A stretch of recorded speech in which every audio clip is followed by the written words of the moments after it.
Selamat pagi, saya Effendi Sherina Sitomorang, NPM 2214200011. Di sini saya akan menjelaskan materi tentang warga negara dan radikalisme.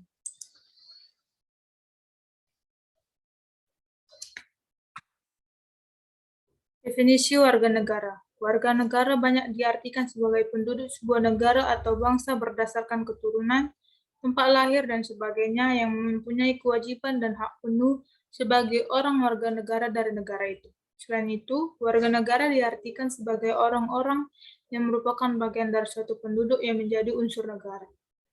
Indikator warga negara yang cerdas yaitu warga negara yang bertanggung jawab, warga negara yang berpartisipasi aktif, warga negara yang peka terhadap perubahan.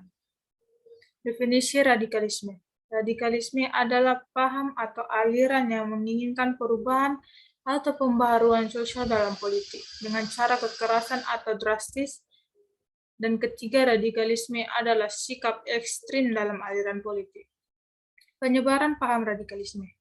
Penyebaran paham radikalisme bukan hanya dilakukan dengan kontak fisik, pertemuan, diskusi, melainkan juga bisa disebarkan melalui media digital. Target penyebaran paham-paham radikal bukan hanya pada perguruan tinggi, melainkan juga masuk ke dalam kaum pelajar sekolah.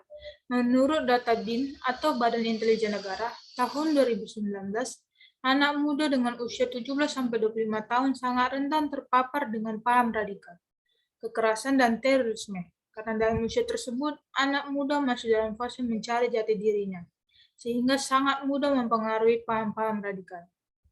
Untuk cara mencegah paham radikalisme, hal yang pertama dapat kita lakukan yaitu adalah memperkenalkan dan memahami ilmu dengan benar. Dalam hal ini, memperkenalkan ilmu bukan berarti ilmu pengetahuan umum saja, tetapi terkait ilmu perilaku, sikap, dan keyakinan kepada Tuhan.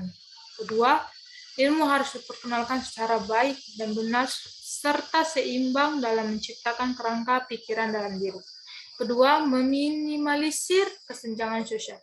Dalam hal ini, kesenjangan sosial dapat menjadi pemicu terjadinya paham radikalisme dan tindakan terorisme. Agar kedua hal tersebut tidak terjadi, maka kesenjangan sosial haruslah diminimalisir.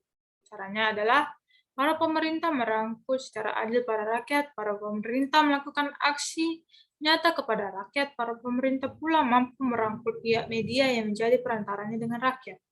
Menjaga kesatuan dan persatuan juga dapat dilakukan sebagai upaya pencegahan paham dan gerakan-gerakan radikalisme.